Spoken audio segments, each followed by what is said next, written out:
Welcome to the Wealthy Speaker Podcast, the show that offers you tips and strategies to help speakers build the business of their dreams. Now here's your host, 30-year industry veteran and business coach, Jane Atkinson.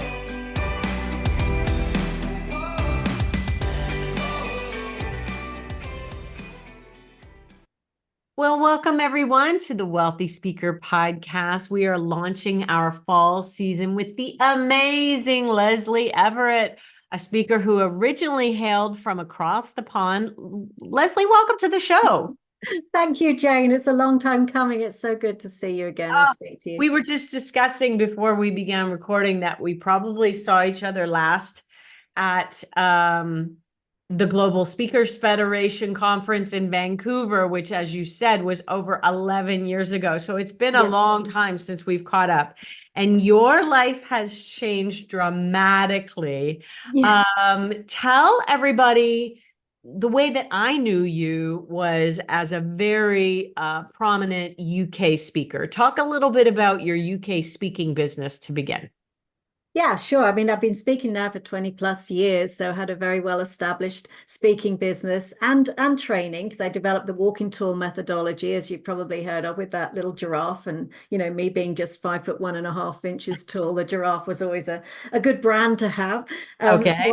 But it was very much an international business, probably from the very early start, because of lots of travel in Europe, but also to the UAE and to the US as well. So the business was really well established there with the brand and me as a speaker, and I loved the travel. And I think it was the travel to the US that really stood out for me. And it often used to be in California. So I would land at LAX. I remember it so clearly. I'd hire my convertible Mustang or whatever it was and drive down Highway 1 and just loved it, and thought one day I need to be living here. And with a speaking business, of course, as long as you're near an airport, you can be anywhere really that you want to be. And then I started the wheels in motion. I got divorced from my first husband, was single. I had my son was 14 at the time, and I looked at getting the green card in place, which took a while, of course, and then eventually moved over here in 2014.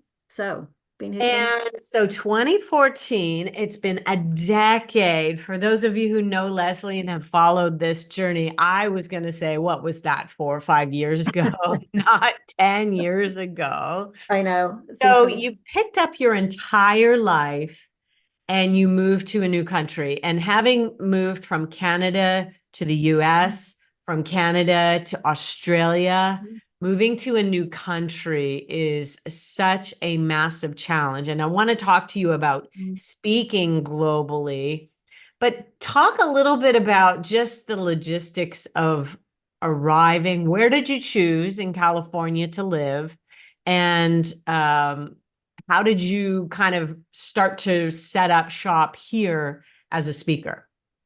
Yeah, it was quite a story. And as you know, moving country is never quite works out as you expect it to, with hurdles along the way and unexpected opportunities along the way. I think I always envisaged myself being in Southern California, but we did a road trip, my husband and I, who'd never been to the US. He'd spent time living in Vancouver, but not in the US. But we did a road trip in 2010. And we went to Vancouver, flew to San Francisco, and then drove all the way down the coast. And we fell in love with this little place called Carmel that many people will recognize. And I said, oh, we have to stop off. I've heard about this place. And because we then stayed 3 or 4 days, and we decided that this was the area that we wanted to be in. So I'm on the Central Coast in Monterey, California. So amazing. And it was, where you landed.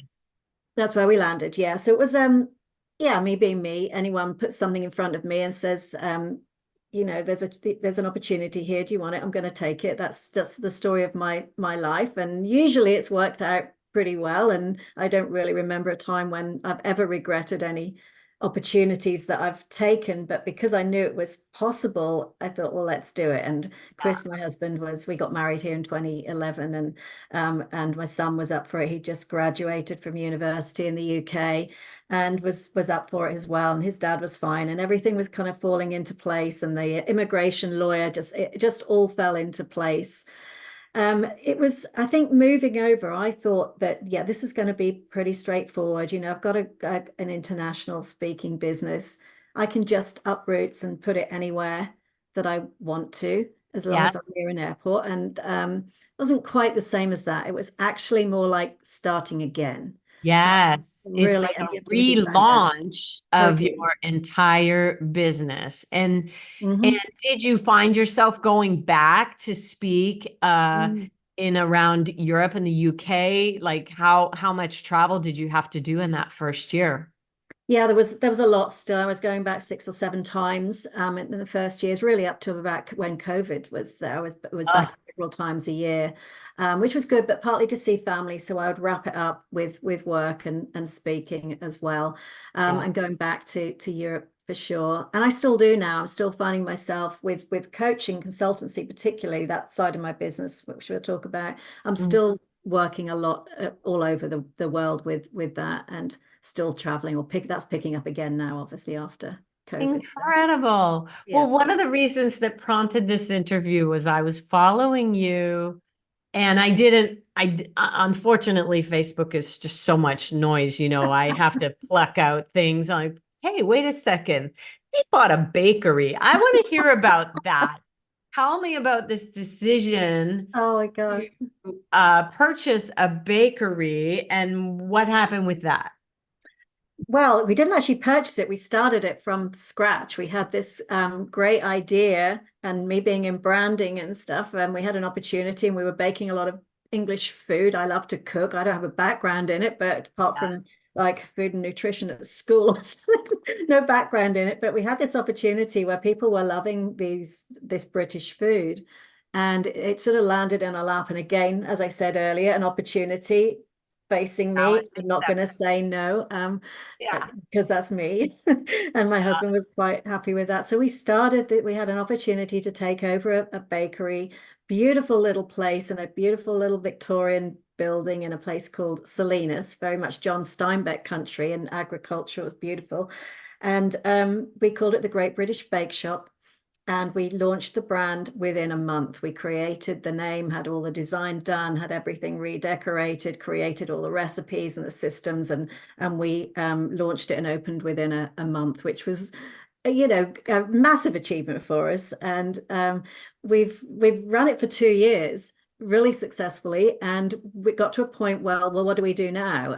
Do we open another place? Do we keep Yeah. going like this as a challenge? And we decided to close it just a couple of months ago, because there was a lot of other stuff happening in my speaker world, my speaker business, and in our Mhm. world generally, that we thought, no, we're going to just pause this now, put some effort in there, and we may just license it and franchise, who knows. So that's a little bit of an interlude within the speaking business. Yes. And so, okay, so there probably was a bunch of lessons that came Oh, out of this ownership of a completely different.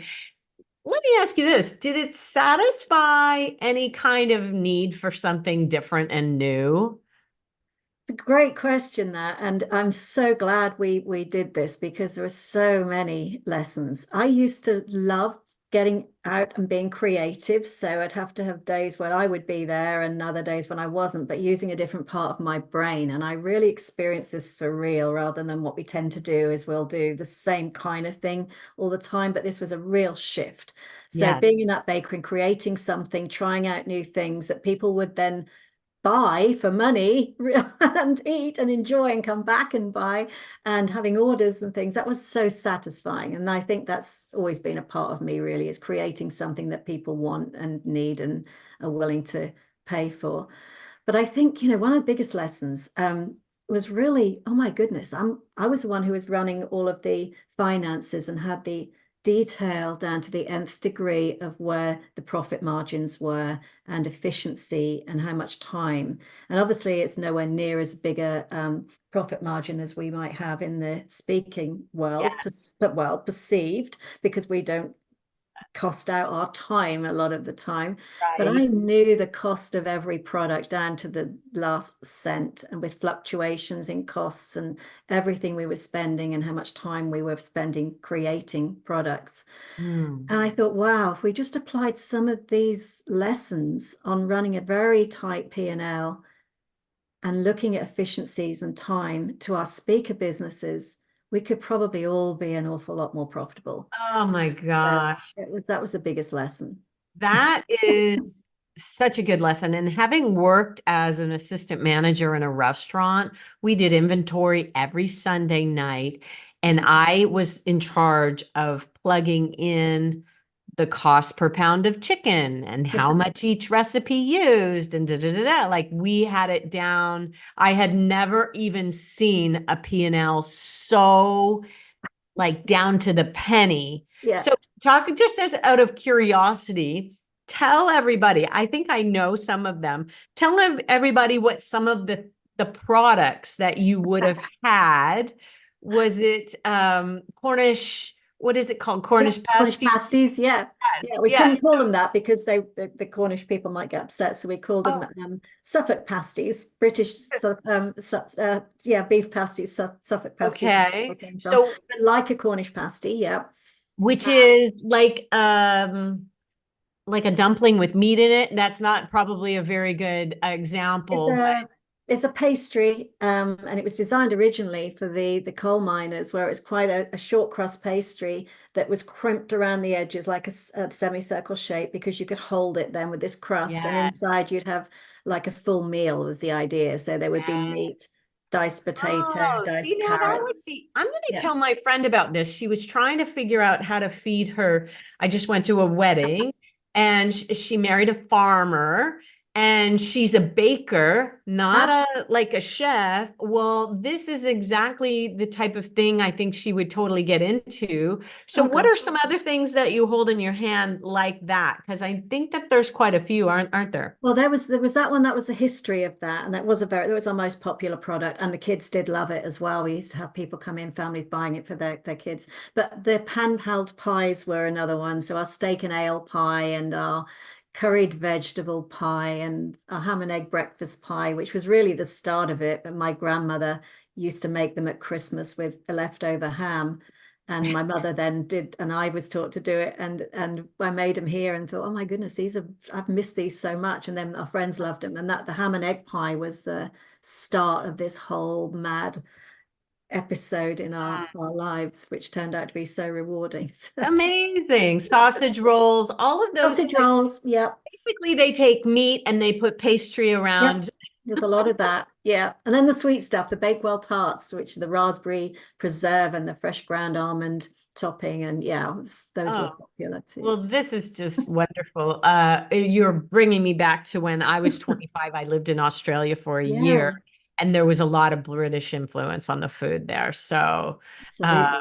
yeah. Okay. So just for that was just a curiosity piece for those of you who don't know, what do they sell at a British? Well, I'm sure there's a lot of people though that do know this now because of the Great British Bake Off, That's right? right. Yeah. So they are more familiar with it now. And your name of your shop was like a little bit of a nod to that, was it Yeah, not? absolutely. Yeah. So Yeah. clever. Yeah. No connection, but we did wonder whether it would ever be a challenge, but it And it wasn't. You wasn't. No, didn't we get any checked, we did cease the and various desist checks. orders, so you were That's okay. right. That's Okay, so right. now you're in the position of, do we sell the idea, which is Yeah. like a licensing thing. And Yeah. have you licensed any of your intellectual property? So now we'd be Mm, selling recipes and things like that, which is also intellectual property, I yeah. suppose. Yeah. Have you done that in the past? Is this something you're quite familiar with? Yeah, which was really what sort of made us think that this could work with the bakery. So very much so with the walk and tool methodology, which is very much a training methodology for personal branding and leadership branding.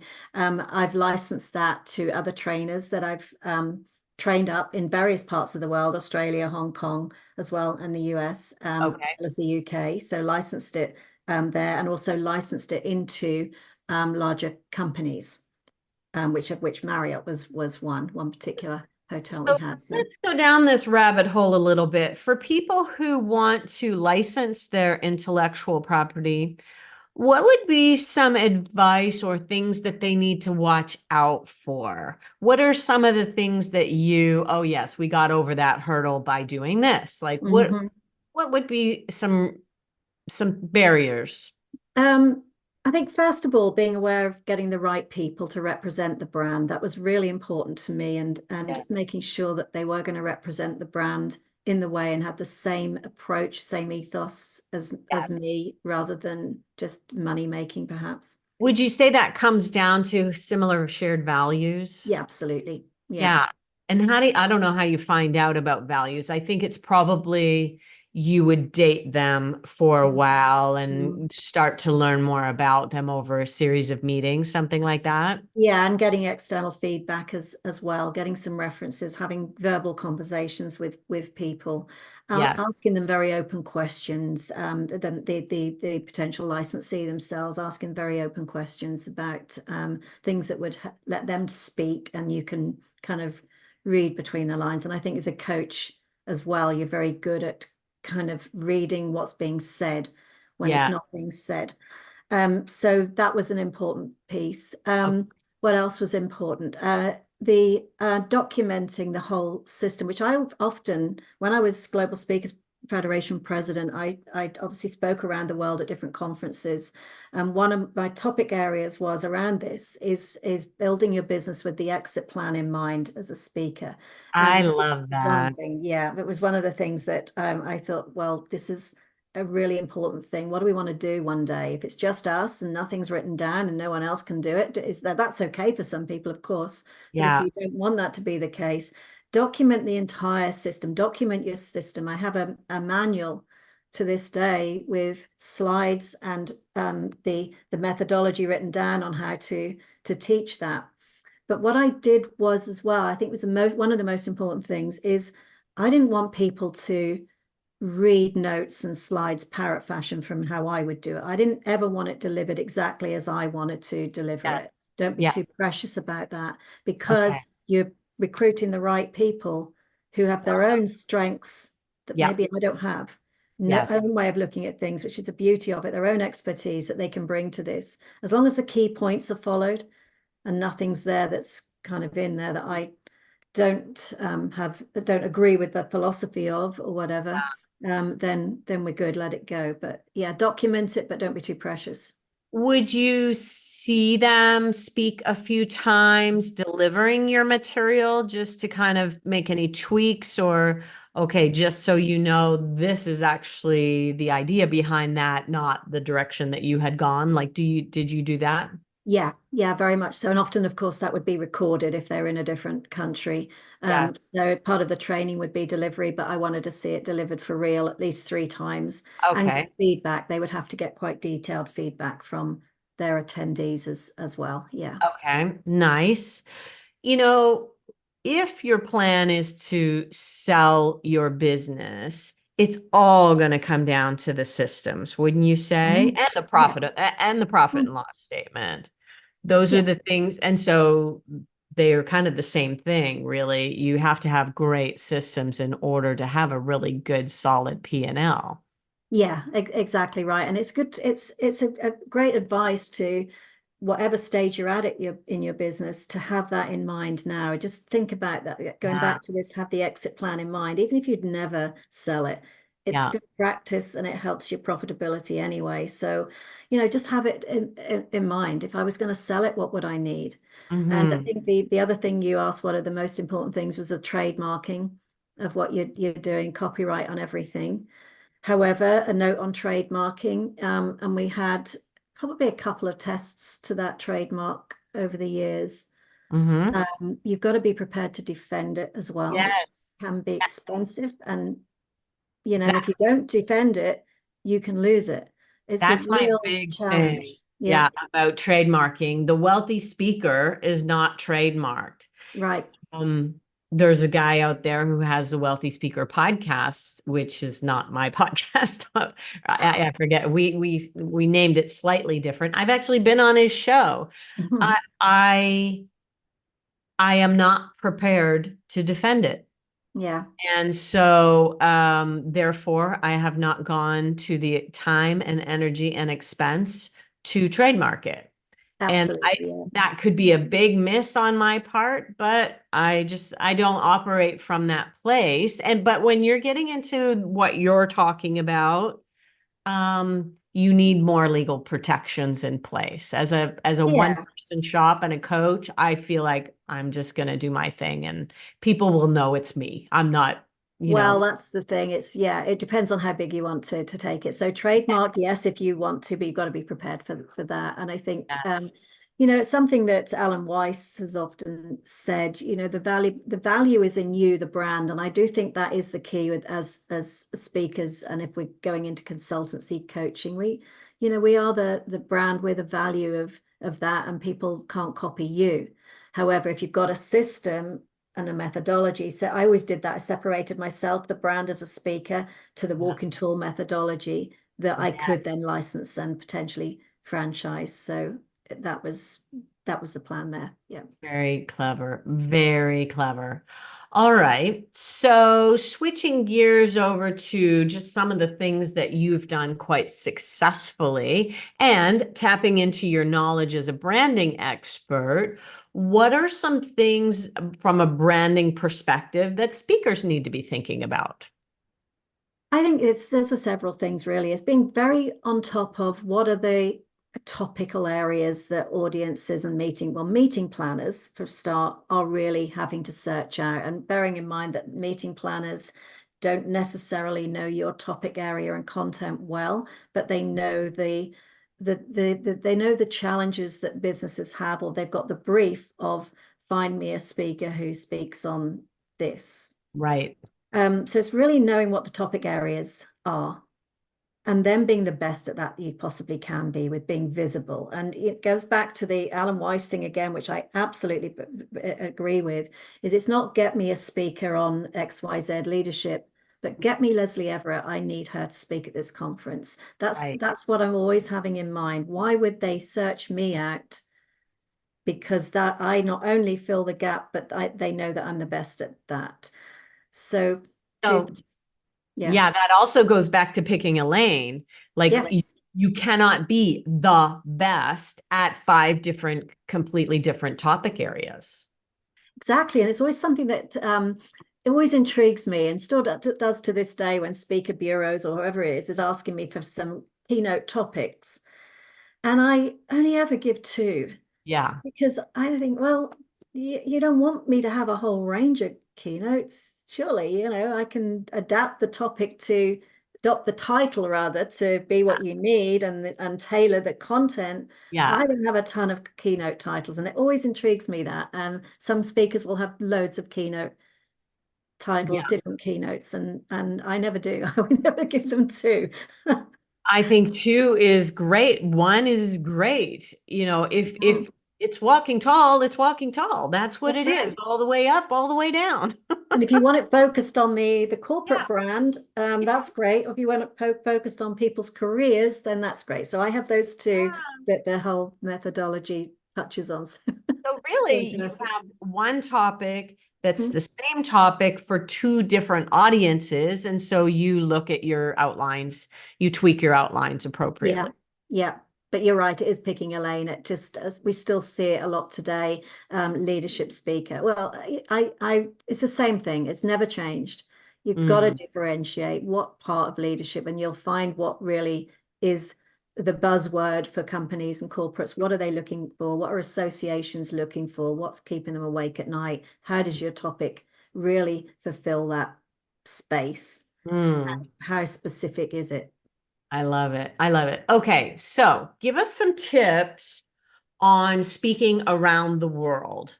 You have spoken, what is the most obscure place that you've ever spoken? Yeah. That has to be Iran, Tehran in Iran, um, back in 2011 now. So when female speakers were only probably just emerging there, still Yes. got a way to go. But yeah, that was challenging, and there was a few things there. I don't know if they're lessons learned, but it's just well, lessons learned in terms of how different Well, talk cultures can about be. going to, say, the Middle East in Mhm. general. Mm.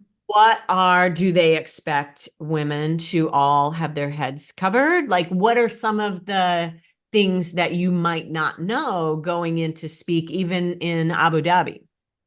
Well, exactly. And not all of UAE will expect that. So Dubai is much more liberal in that respect. But Okay. Iran, certainly, I would have to wear the hijab. And there's a Okay. funny story actually around that. So I did do all my checking. I knew what I needed to do. But even like the promo photos, I couldn't just send in my normal promo photo. It had to be with me in a hijab. Wow.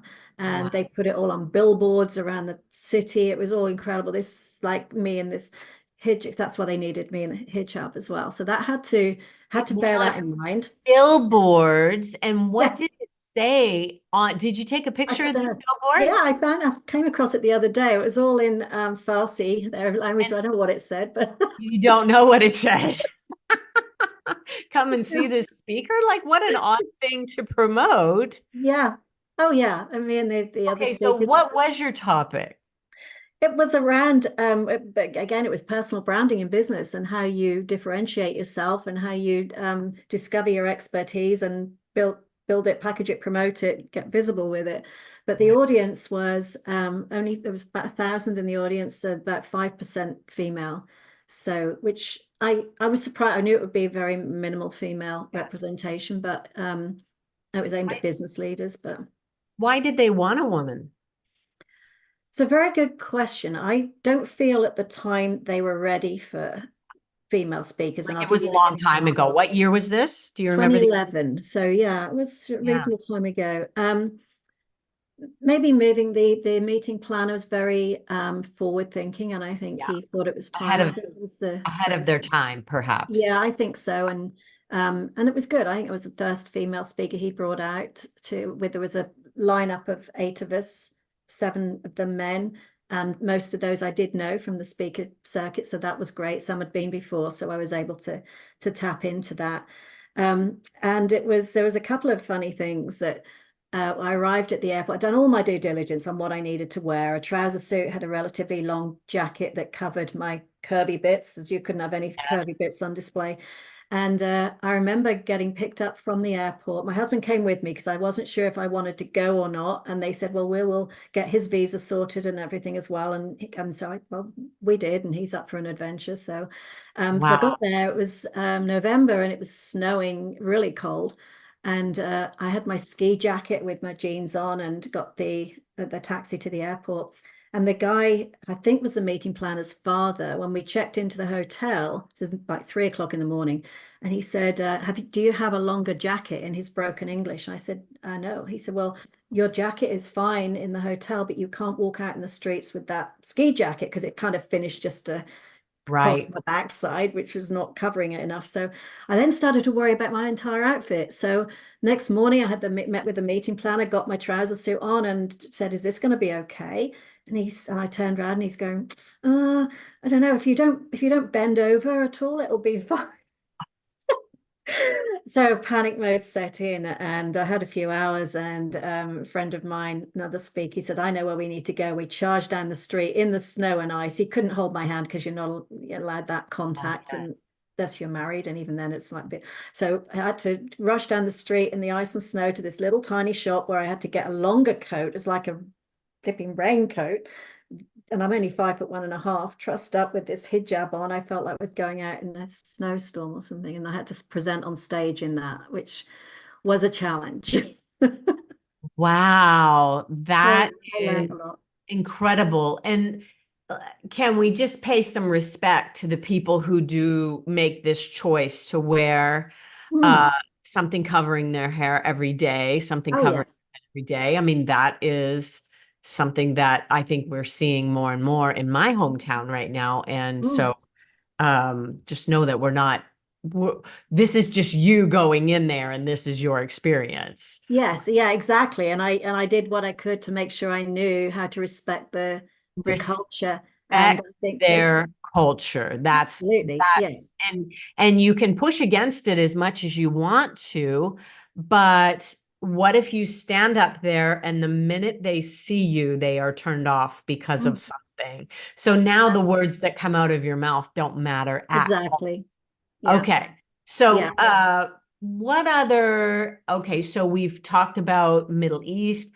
What about in the UK? If I'm coming across from somewhere in Canada or in the States, what would be some things that I might not expect? First, we should talk about the fees aren't nearly as high in the UK and Canada as they are in the US. That's something that you probably are painfully aware of. Yes. When you go home, you would like to Yes. make How money. much?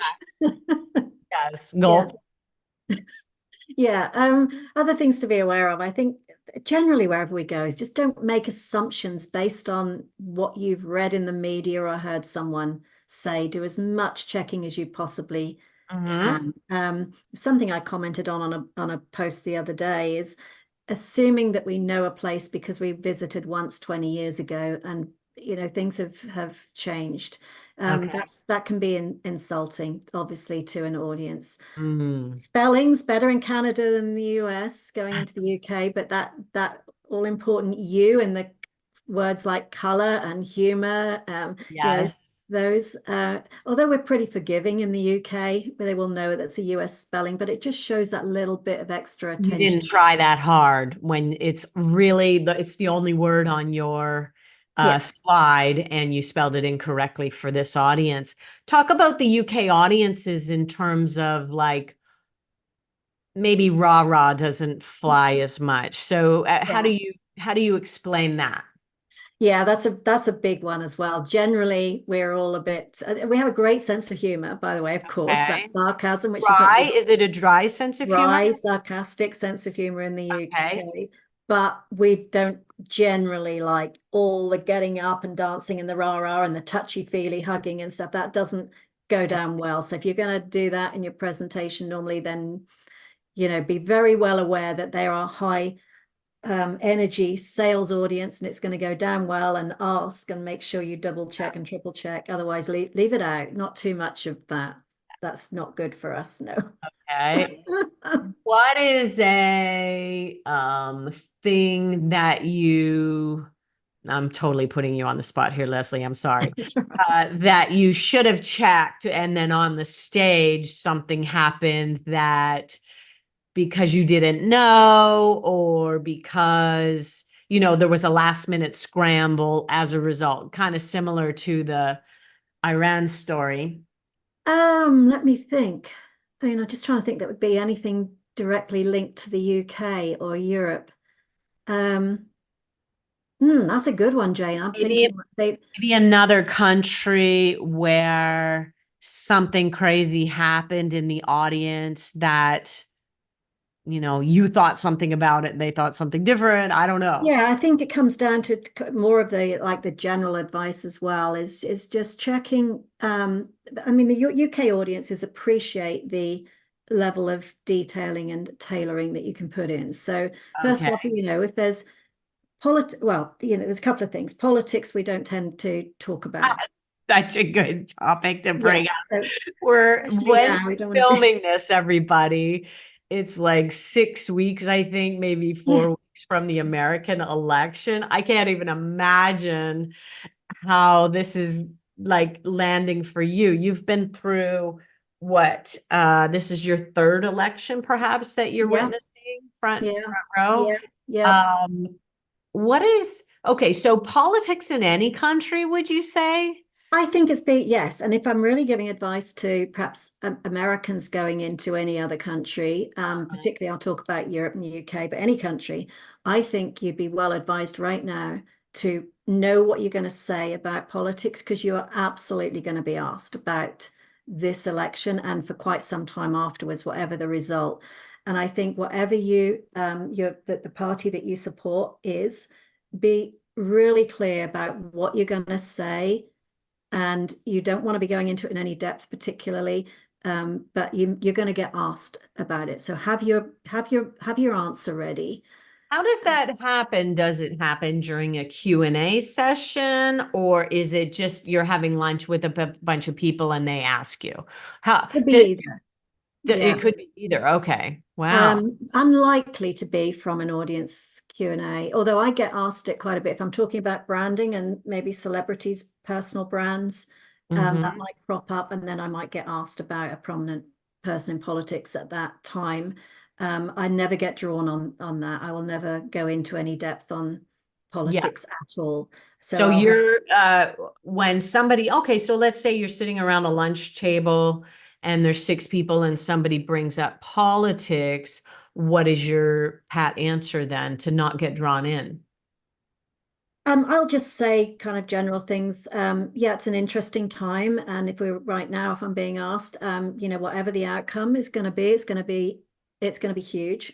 Yes. So we're at a very pivotal time in our at Yes. this point in our country's politics. So who knows? And I think that's probably I'd leave it at that and try and change the subject. I think it's something Americans talk about perhaps more than we do in the UK. So I think it's Yeah. just I being, know far more about um, American elections than I do.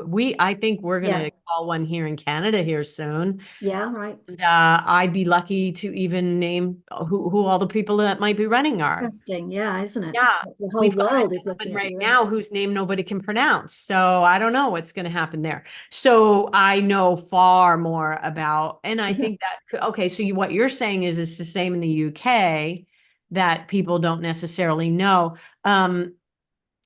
Speak to a little bit about religion as well. Like that is completely Yeah, out. no, that's completely off. Yeah. And I think generally be very aware of that wherever you go in the world. But in the UK, no. I've seen a lot of speakers lose credibility by speaking about religion or worshiping whatever their faith might be or their God might be in a presentation.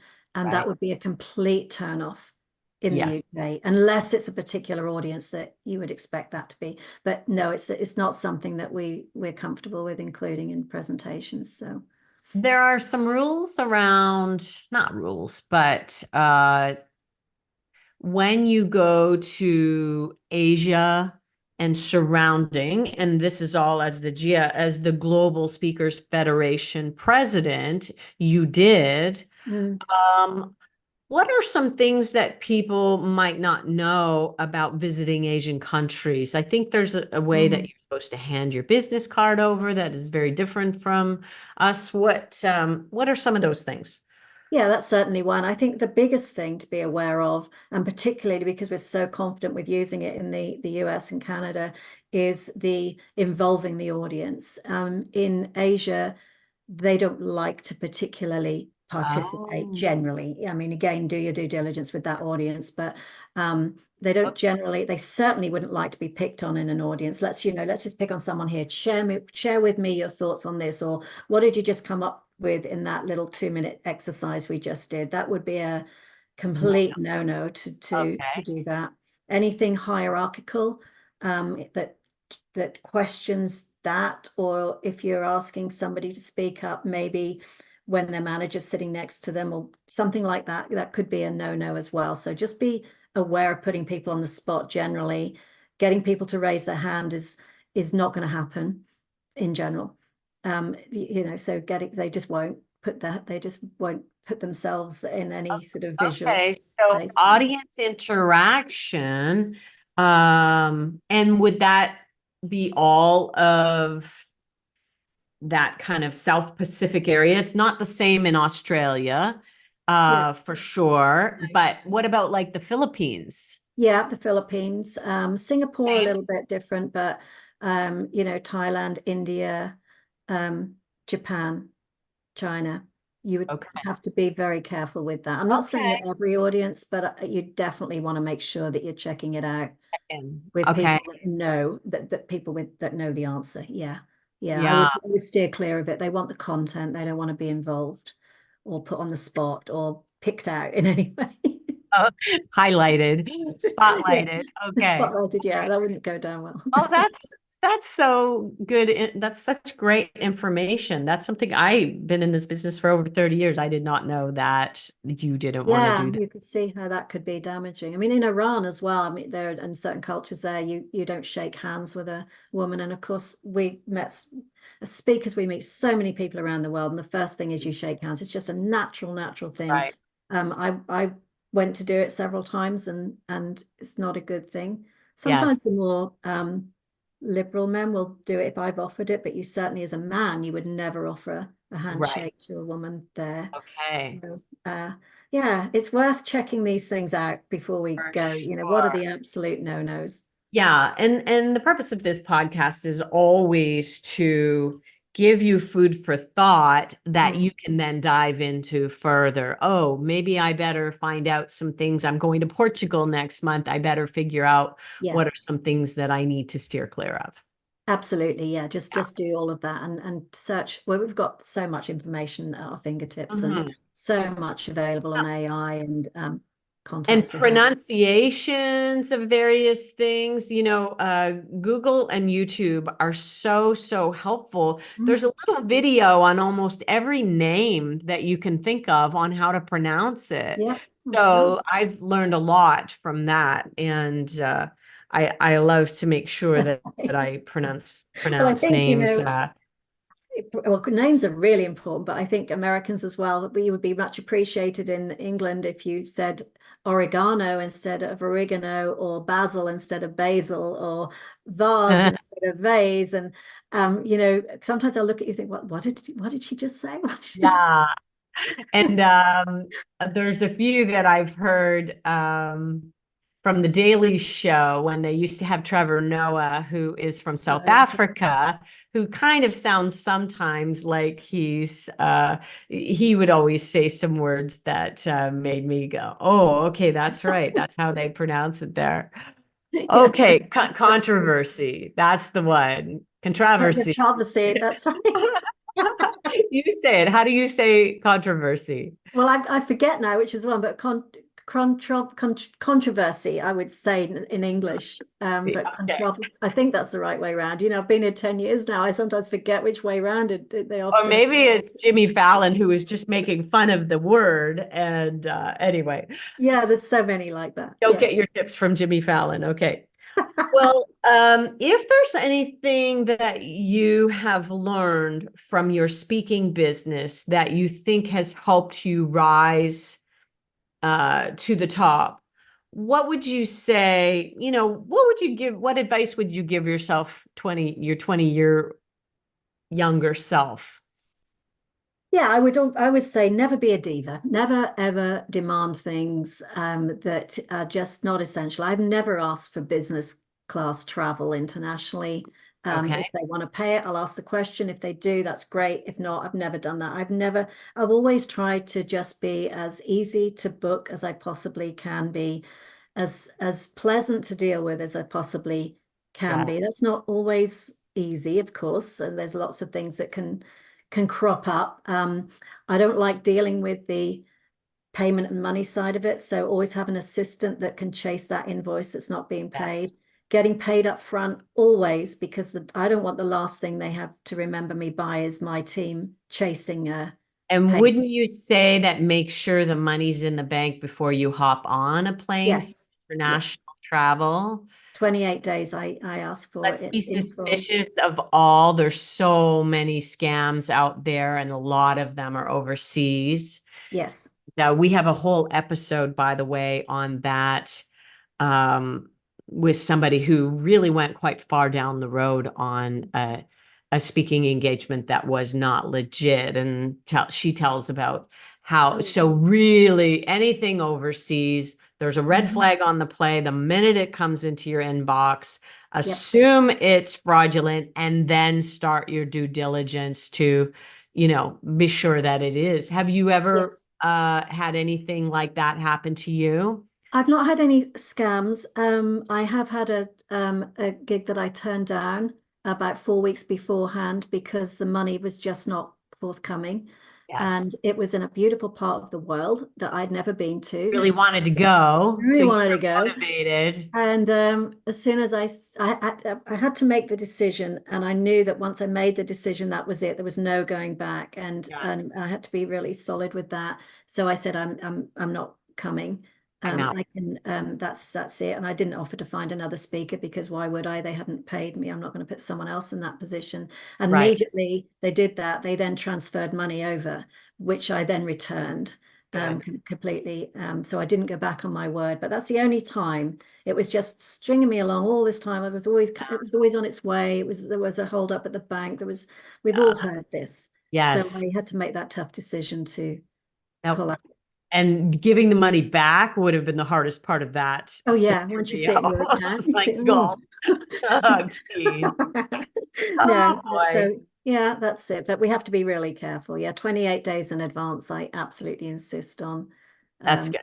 yeah. That's something that I think it's not diva-esque. It's just I have these systems in place to protect me. Yeah, and I often say I don't want the last impression you have of me is Yeah. chasing your Chasing accounts money. department or you for money. That's, I Yes. want to leave you with something that is very positive that you can Oh. continue to use. And so that's the reason why.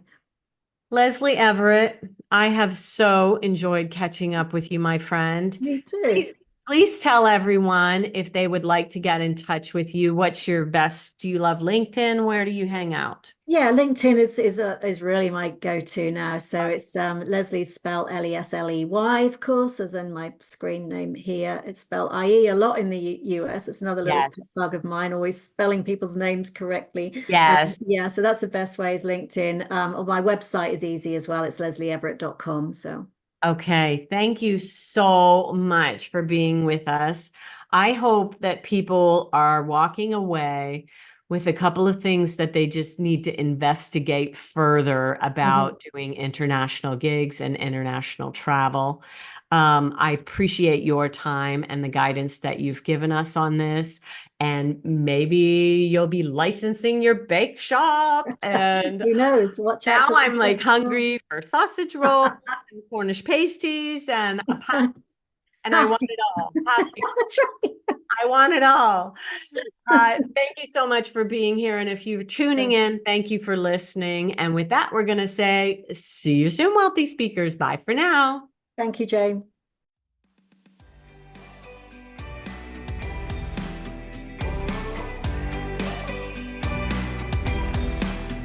Thanks for listening to the Wealthy Speaker Podcast. If you need help building the speaking business of your dreams, head over to wealthyspeakerschool.com and take advantage of our 20-minute next step call.